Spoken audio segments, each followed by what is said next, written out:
It's time to take command with former NFL tight end Logan Paulsen and former Commanders beat reporter Craig Hoffman.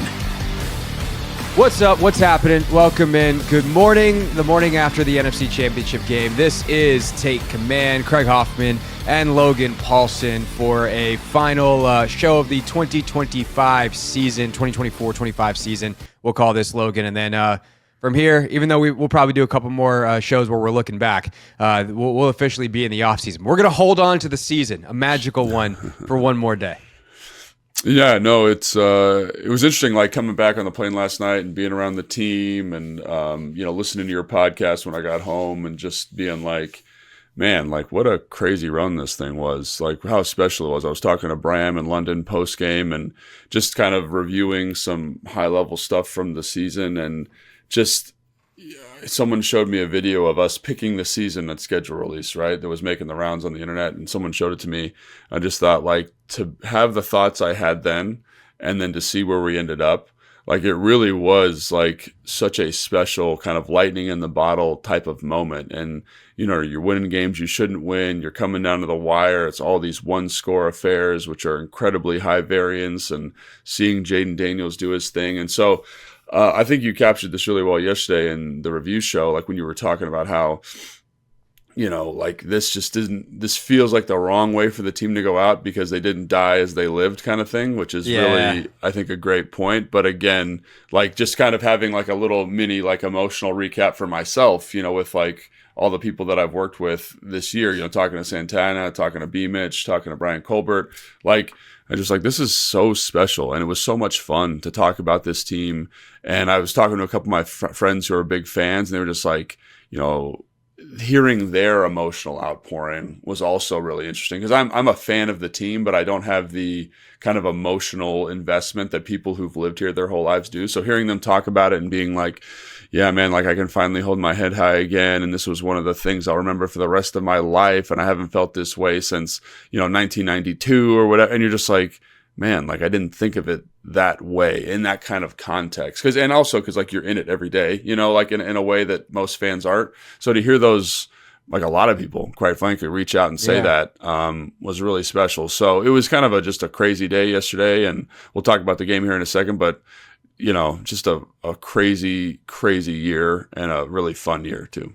Yeah, when I hit stop on the live show last night, that was the thing that I wish I had done. So we'll do it a little bit later, but just like reliving some of those moments, talking about the Hail Mary again, and honestly, my favorite singular moment of the year that in the moment might have been the Terry touchdown against Dallas. Now, obviously, that gets ruined 5 seconds later. Right. But like those types of moments, we'll relive a little bit later in the show. But yeah, man, it was such a special year. And walking around a little bit yesterday. Actually, I dropped my wife off. She was having lunch with some folks yesterday, and I dropped her off down the street. And like seeing the burgundy and gold out in the streets before the game, like that's just something that hasn't really been a thing. But as someone who's traveled before for this job, when I was on the beat, like, man, you go to Seattle, Philly, you go to any of these major cities where they have football teams on a game day, and like it's game day, and it's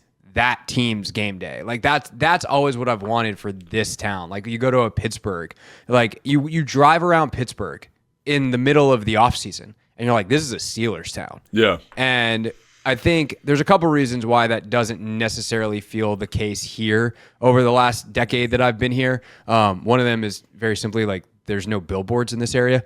So like in the state of Pennsylvania, you can have billboards. And so there's the Eagles sponsorship on like, here's a beer billboard, but it's the official beer of the Eagles or like all that kind of stuff. But like just the signs in the windows because people felt shame about the team. Mm-hmm. And I think what you're going to see is that W insignia is going to be popping up in a lot of shop windows. It's going to be popping up in a lot of bars. It's going to be popping up in a lot of signs where people are going to be proud to say, like, I'm a Commanders fan because specifically of Jayden Daniels. Nevertheless, of all these other guys that they brought in, and we'll see how many of them are back, obviously, with the Bobbies and Zachs and all those kinds of guys. But we'll have plenty of time to talk about that. Even a little bit later in this show, but really we'll get into some of the offseason questions over the next 2 weeks here.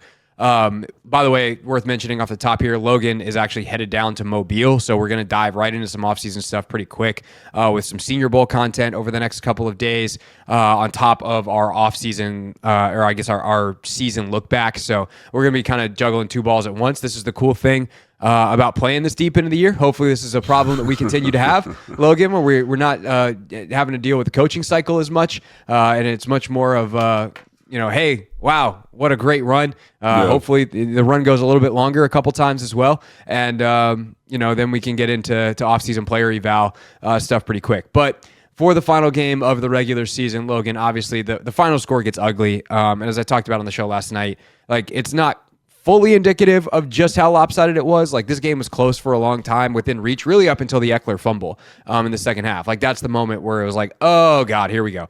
And then a couple of choices that Dan makes to try to squeeze out that last little bit of possible win, not punting on a 4th and 12, for instance, that could have made the game a little more cosmetically close. But ultimately the Eagles did handle their business. They played a phenomenal football game. And the Commanders did not really give themselves a chance with their performance, and that's how you get a lopsided final score. Being on the sidelines for it, what stood out to you? Like, what was the feeling of watching, especially the unraveling, some of these turnovers in or on the sidelines at the Link? Yeah, so it's so funny. Like you're in the game, and I think we were probably midway through the second quarter. I don't remember exactly when it was, but I just remember thinking this, like hearing that Thanos voice from the Avengers movies, like I'm inevitable. Like that's what it felt like watching it. You know what I mean? It was like, as much as you're going to struggle, as much as you're going to fight, like this is the better team today. And so no matter what's going to happen, like the Eagles are going to win. And I really felt it. I really, really started feeling it, honestly, after the first drive. And the first drive was amazing for the Commanders. Like I just thought it showed like a lot of courage, a lot of kind of stick-to-itiveness. They made a bunch of plays. Like Jayden Daniels, I thought, for how well the Philadelphia Eagle defense was seeing it, I thought they just looked great. Like he just was play after play after play. And I just like, is this sustainable? But he did it. He did a great job. They got 3 points. And then they have like the very first play of the Eagles drive is a touchdown. They have that big return. It's a 40-yard return, and they have a touchdown. It was like, oh no, you know what I mean? And I think that was the thing about it. It was just like the physicality, the speed of the Eagles. When you were on the sideline, you could just feel it. The tight windows, like, I like to stand kind of right behind Jayden. You're just like, man, there's not a lot of air here. Even on the Terry touchdown, like he's sledding that into a really tight window. And so again, there was a lot of stuff. Was that 2nd and long to Diami on the first drive that he lasers in there? Yeah. And you're like, oh my God, if he's going to play like this, like they got a shot, but he's going to need to play like this because this is who the Eagles are. Yeah. And I think like that was the thing. I was like, I don't care how good you are. Like it's hard to do that for 4 quarters, and, he probably could have, if the fumbles hadn't been a thing, the turnovers hadn't been a thing, but it just seemed like the offense was going to be so leveraged in this game, and they didn't really get the support from the defense. And again, like you misfit a run and you miss 2 tackles on the first play from scrimmage. Like that's just not who this team's been, and that's something that, like when I talked to Dan for Coach's Show, he was like, yeah, we got to tackle well. And we're going to tackle well, and because that's who we are. And so for that to kind of go down the way it did on the first play, I think was indicative of a larger thing. It felt, and I said this to Fletch on the broadcast, but it felt like the moment was, they could feel the moment in a way that they haven't felt it this year, right? Like there was a little bit more pressure, a little bit more angst. They could kind of feel how good Philly was. There was a little bit of over trying, right? There's the Austin Eckler fumble to me, which is an over try, right? There's the Diami fumble, which is an over try. Even the Jeremy McNichols fumble, he's kind of fighting for extra yards. The ball squirts out. Like you could just feel like people were kind of straining to do a little bit more. And sometimes that happens in a game like this. And you kind of get outside of yourself. Even if it's 5%, you expose yourself to a little bit more risk. And I felt like that's what it was. So being on the sideline, the Eagles looked amazing. They really did. And you got to give them all the credit in the world because they came out ready to rock and roll. And I think you see some of the talent that they've acquired and how impactful that is and why it's significant. Like when that offensive line's rolling, man, like they're tough to stop. Like even like on 5-yard runs, they're running duo or something. And you're just like, that line of scrimmage is moving. And it's not like guys aren't fighting. I thought Carl Davis had a great day. He really did a great job kind of inside stopping the run and playing off blocks. And John Allen, same thing. But that's hard to do for 40 plays. And we talked about that in the preview show. And so that really kind of jumped out to me on the sideline. And in the last game that they played, whenever that was, week 16 or whatever, it didn't feel quite as inevitable. In this one, I don't know if it was because it was in Philly, the crowd was really going for it. It just felt like it was, like no matter what you were going to do, it was going to be a Philly day. Well, there's another big factor, and that is last time the quarterback was Kenny Pickett, and this time it was Jalen Hurts. And who played well, actually. He played probably his best game of the season. Yeah. And I don't know that I fully appreciated that last night. He was 18 of 20 from the pocket. Yeah. He crushed 18 of 20. And, he's like 2 of 8 when he's outside the pocket, but 4 of those are throwaways. And I think the other thing is really encapsulated by the day that Frankie Louvu had. Like, Louvu's got 6 pressures, and a ton of them are instant unblocked. Like, he times his blitzes so well. He's just sensational. Louvu, I don't think had a great second half of the season off the edge as like a one-on-one rusher, right? Like, we talk about the Micah Parsons thing. They converted Micah Parsons to a full-time defensive end because he was so good with his hand in the dirt or as a stand-up 2-point stance rusher. One-on-one, he will destroy you. Frankie doesn't actually beat a lot of offensive tackles one-on-one with pass rush moves, certainly at like some elite rate. But as a blitzer, he's incredible. And he gets in the backfield 6 times in this game, 6 pressures. And Jaylen just shakes him off time after time after time. He's got the 1 sack, obviously, on the cross dog where they confuse Dickerson and Calcaterra. But they, other than that, like, he gets in the backfield and Jaylen just like slides and is able to easily just have Frankie get a hand on him and slide right by. And that inability to finish, I think that was when the defense was at its worst this year, was when they would get pressure and not finish. And there's just kind of this, oh no, here we go. And there's a ton of that in this game where you need to get home, you need to generate the negative plays, you need to get sacks, and instead you're leaving your coverage out to dry because often those are on blitzes and your coverage is requiring your rush to get home. And they go knock on the front door and then ultimately nobody's home. Yeah, and I do think to Frankie's credit, he has the sack, he has a couple of pressures which force incompletions, which I think are huge. Sure. That's huge to acknowledge. And Frankie had a good day. I'm saying Jaylen does such an incredible job of not turning those into the worst possible outcomes. Yeah, and that's all I was just going to double click on there. Like, 2nd and 10 is different than 2nd and 15 or 2nd and 16 after a sack. And there's one where Dorrance Armstrong or Dante Fowler has a really beautiful pass rush on Jordan Mailata. I felt like Fowler had a really good feel for snap count and kind of how to get by Mailata, who's been one of the best pass protecting one of the best tackles period in football. And so he gets a pressure, but Hurts kind of gets out of it and scrambles away and throws the ball away, and you're like, man, that should have been a sack for a 6-yard loss, but it's a throwaway, and it puts you back in 2nd and 10. It lets your offense stay on schedule. It's one of the things I thought Jayden did a great job in this game as well of not taking big sacks. I think he took 2 maybe, if I remember correctly. Yeah. But on the whole, making good decisions to throw the football away. And it was interesting to watch Jaylen play that way because he has not played that way the last couple of weeks. He's turning all these pressures into sacks at a really high rate, and you're kind of hoping that happens for you in this game. And I thought, like Frankie Louvu, we mentioned Fowler. I think Dorrance Armstrong had a pretty good game rushing the passer.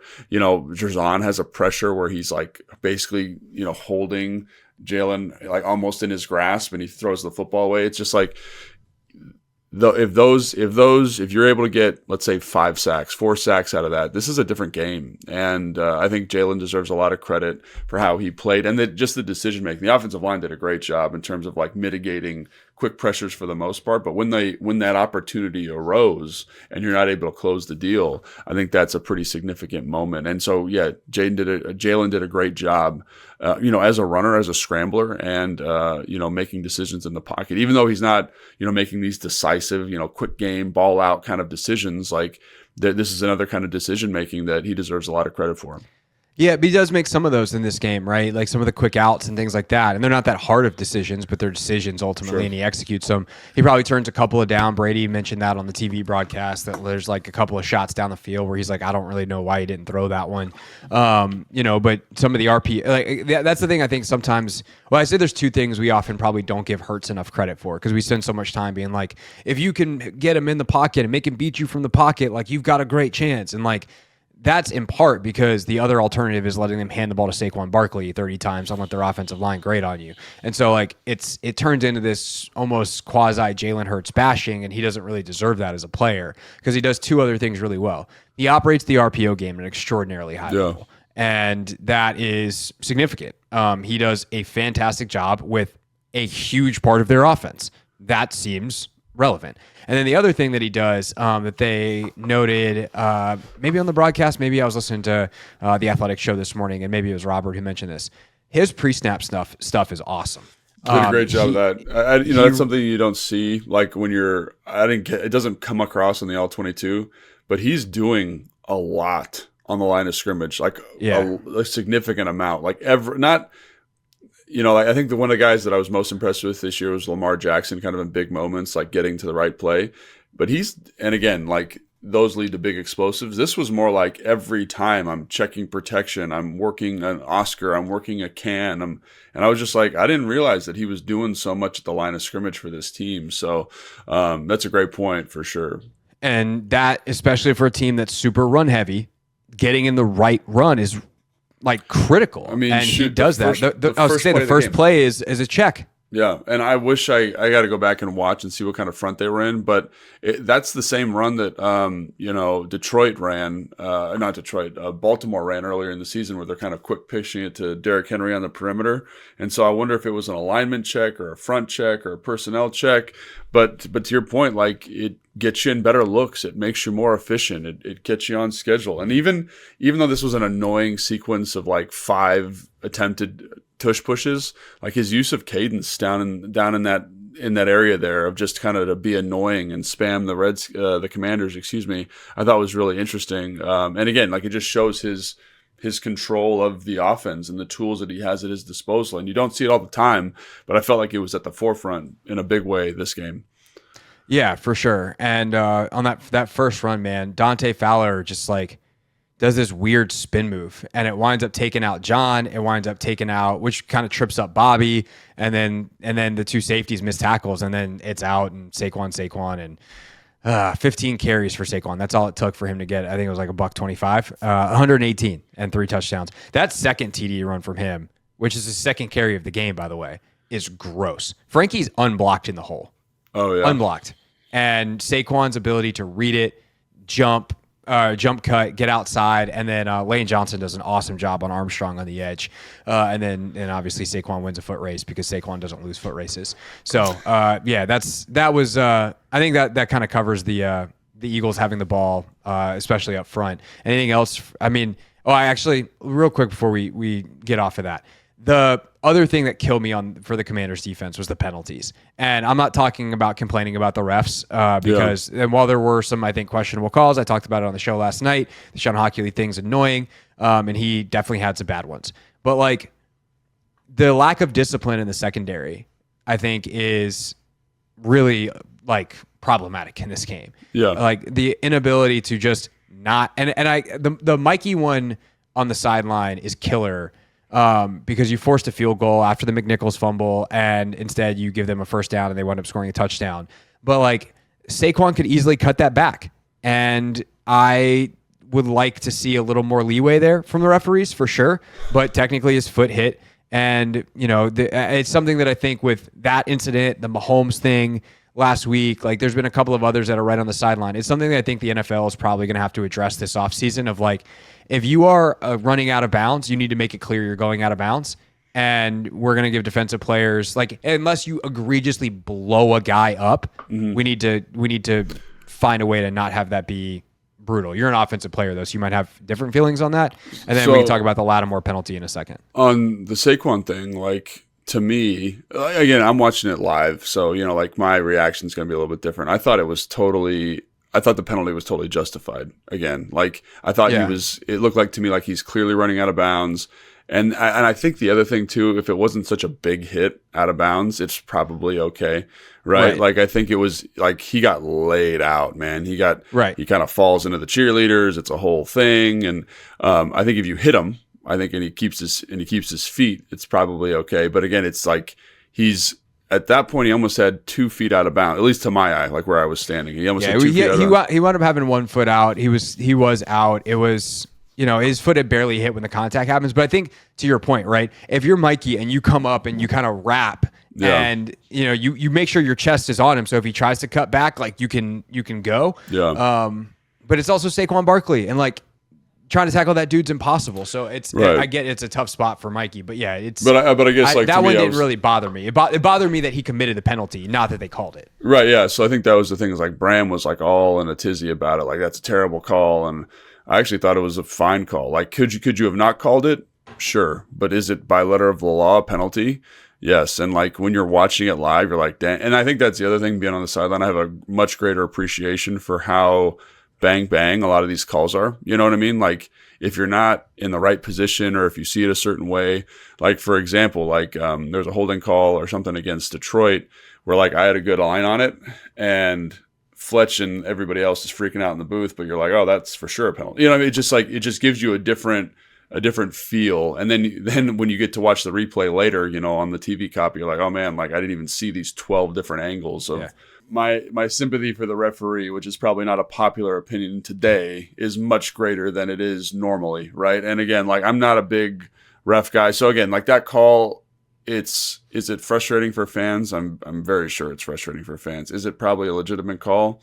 Probably. I could have gone either way. It was a legitimate call because they said Pereira said on the broadcast, that's the thing they can actually overturn if they deem that he's inbounds. Yeah. And because they see the foot hit, even if they're like, oh man, that's probably pretty soft, like we can't overturn it because functionally it was the correct call. What about the Lattimore PI? Because that one, there's a grab, and it's just like that. The way Marshawn plays is he's going to challenge the referees to throw flags, and since he's been here, they've flagged him a ton. They threw a flag. And I do think that, this is something that happened with Benjamin St-Juste early in the season. Like, Benjamin St-Juste, I think, gets a reputation. Like, they study film, too. They understand kind of the player reputation and, like, what they're going to do and what they should be looking for.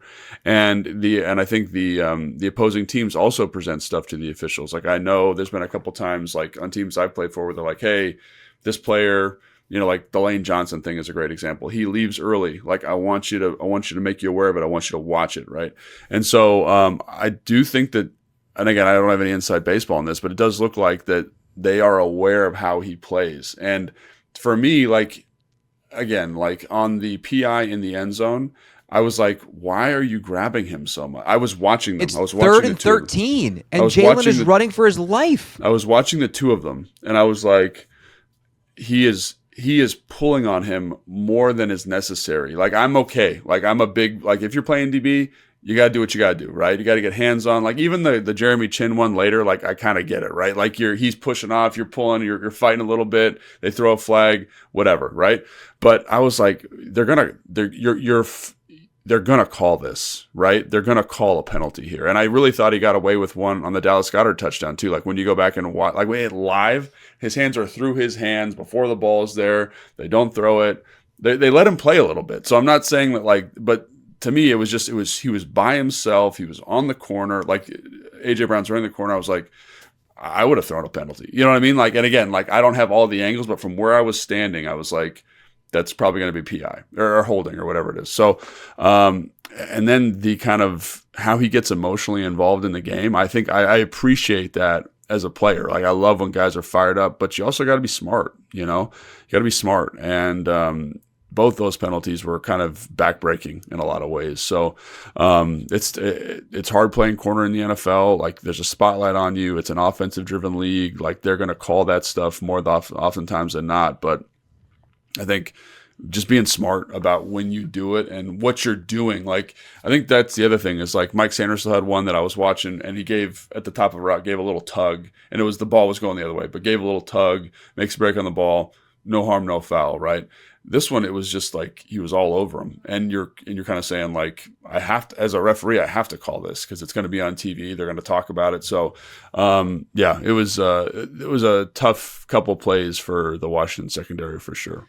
Yeah. All right. We will talk. I know there's a lot of chatter about what to do with Lattimore, and a kind of a, let's talk about that trade now that the season's over thing. We'll do that on a later show for sure. I'm sure that'll be one of the top questions we get in the mailbag episode, if not something we just talk about beforehand on our own. So we'll do that in a little bit. But quick break, come back. We'll talk about the offense, and then we'll put a bow on the season, at least the first bow on what was a magical season. It deserves many bows.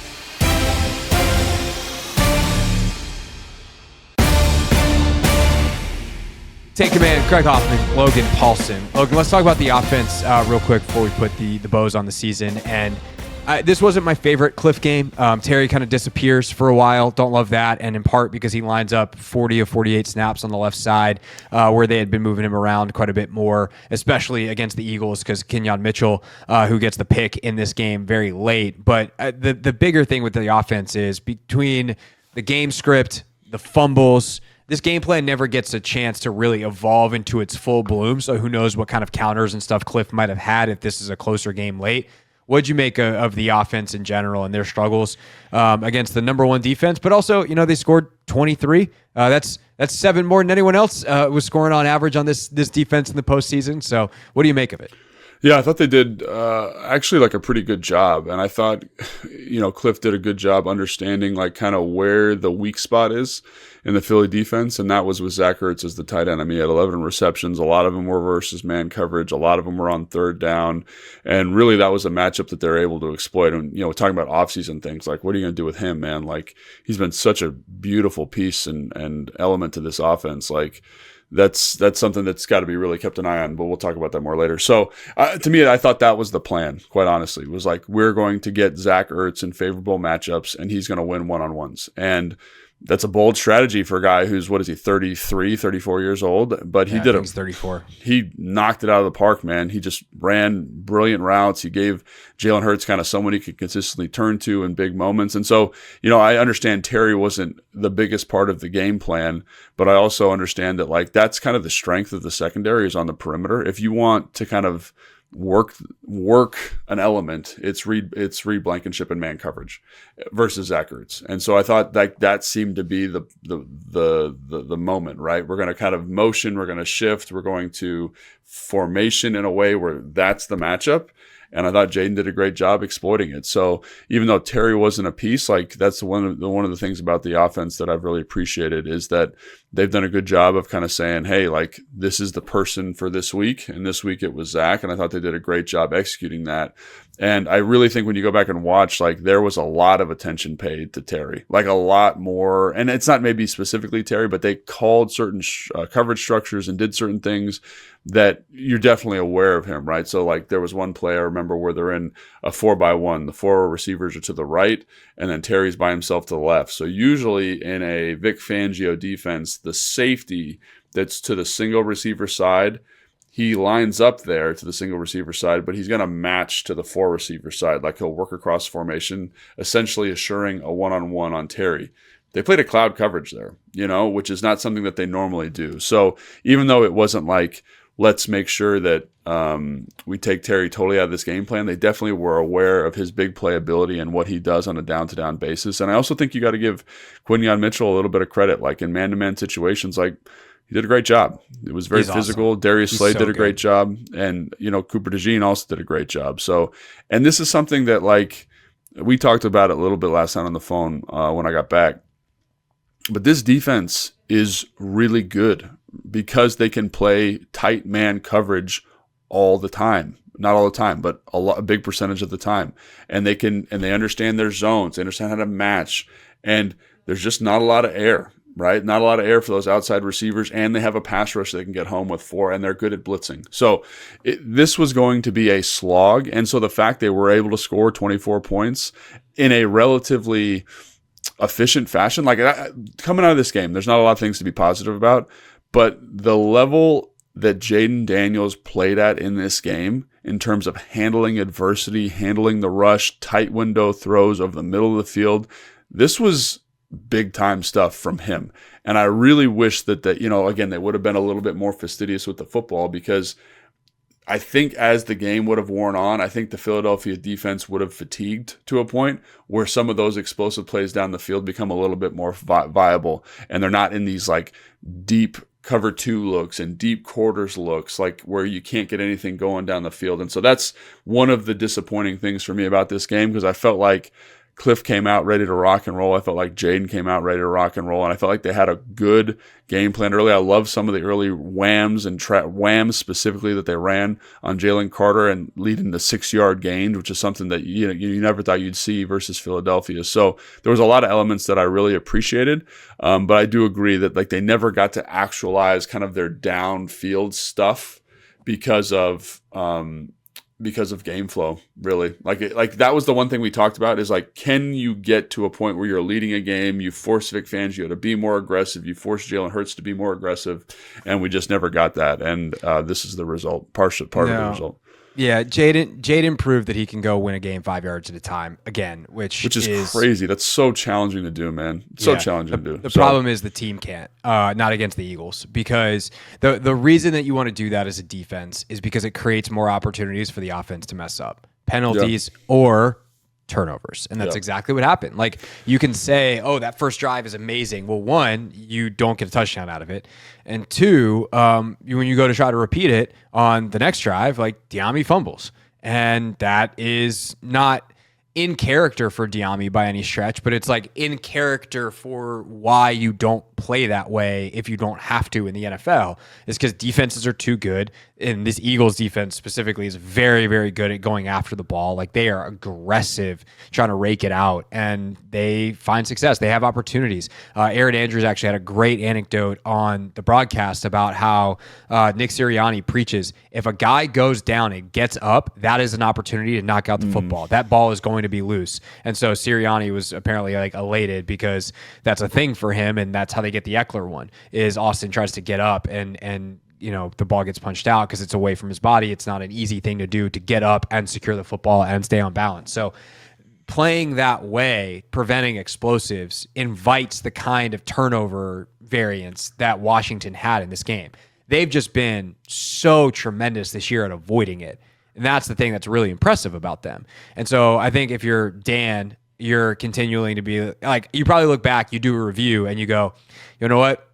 We're not going to do it 18 weeks, but if we can do it 17 and not have that one be our last game, like, let's just get that out of the way in week 6 next year. I feel pretty good about the operation that we have and the way we're coaching things and all that kind of stuff. Not that you're not looking to get better, but you feel pretty good about it. And then if you're Adam, you're looking at it and you're like, how do we get the rest of the team to be able to win 5 yards at a time, or more guys that can turn 5 yards into 50 yards? I was about to say. And that would be, you know, you got Terry who can do it.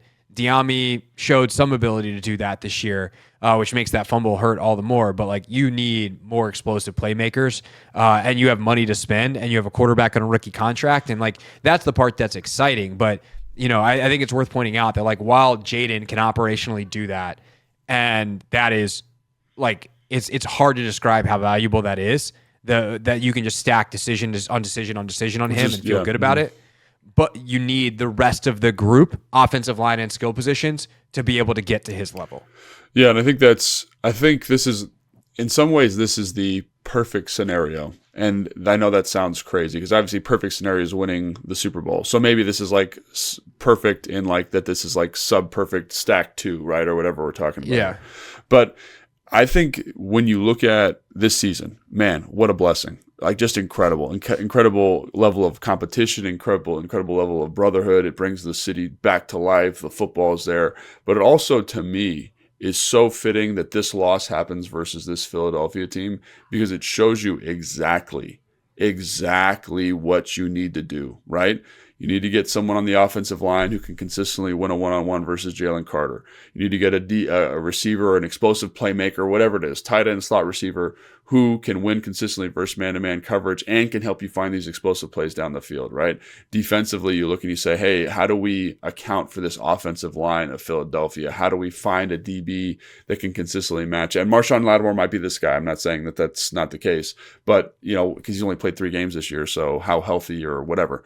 But like that, these are the things now that you go into the off season saying, if that's the peak of the mountain, what do we need to do to get there? And I think that that's something that's so fantastic for the organization, because it leaves this salty, disgusting taste in your mouth. And you're like, I must be dogmatically motivated to be better and find better solutions for the team. And so, because you said, like, for how awesome Jayden was this year, like, just tremendous, like, really, like, you can't overstate how good he was. It's just statistically, mathematically, from a football analytics perspective, going on 15-play drives in the NFL is a very low probability. And we did that how many times this year? We did it a bunch. And so how do you deleverage those moments? How do you deleverage the one-score games? And so I do think that this is in some ways, this is good. This is good for them to see, because it's like, hey, this is how the team has to grow. Yeah, for sure. So we'll start tackling that stuff later in the week with some of the Logan Senior Bowl coverage, and obviously we'll continue to get to it the rest of the offseason, because that's what the offseason is about, is who's available, what options exist, and I'm sure Adam Peters and his staff is already hard at work on that. But for now, let's put a bow on this magical season one last time.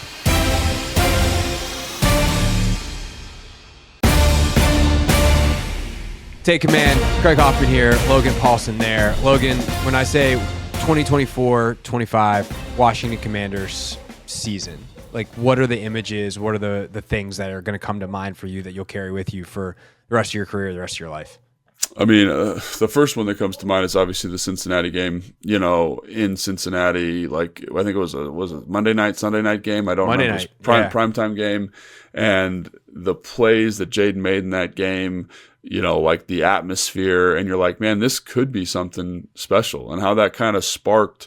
You go to Arizona, you blow Arizona out, who prior to that, like, went toe to toe with the Bills. Like, it was that was one to me that was like, this is going to be a special year. Then obviously, just real quick on the Cincinnati one, like, I think that one's also so magical, because rare are the times where we just know, like, oh, that's the moment the star was born.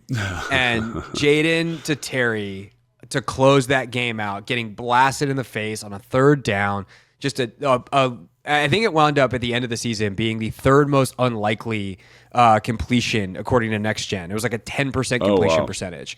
The window he had to fit it in, the pressure, the everything. And you're like, oh, that's the moment. Like, a star was born right there on Monday Night Football with that touchdown to close out that game. And, like, that's such a great call. And I know it's the first one chronologically, but, like, that's such a great moment, like, just because you just know. Like, that's like the Hail Mary is the explosion, but, like, the star, like, starting to burn, that's Cincinnati wins the moment. Yeah, and I think it was so significant because, like, how many times in your coverage of the team has the team lost a game like that? Like, where they're the underdog on the road, there's a little bit of adversity, you can feel it start to slip away. And then the better quarterback comes out and rips your heart out because Joe Burrow is you're like, man, on the other side. Like, if they kick a field goal here, or if they punt the football here, or whatever it was, I think it was field goal. If they kick a field goal here, they lose the game because Joe Burrow is going to drive down the field and score. And to make the right decision on third down, to be aggressive and go get it, and the fourth down conversion they made before that, it just felt different. It felt like the staff was so locked in. It felt like the players were so locked in. And to see them make the play in that moment, it was just like, this is different. This is different right now, and it'll be different for the rest of the season because of the mindset and the approach and the stick-to-itiveness of everybody on the roster. I think that was the other thing that was so cool about it. And it really was like a forecast for what the rest of the year would be. And I think about that game so fondly because of all of those boxes it checked from a coaching, a leadership, and a playmaking standpoint, and we got to see that kind of carry through the rest of the year. Yeah, for sure. There's then so many others. I mean, even like the week before the Giants game of the 7 field goals, you're like, how many games have they lost like that over the years? You're like, I don't know, maybe this, maybe this Quinn guy knows what he's doing. Maybe this is a little bit different. So that was, I think, really fun. The Hail Mary is obviously going to be like one of the signature moments of his career, of anybody. Like, it's a signature NFL history moment. Yeah.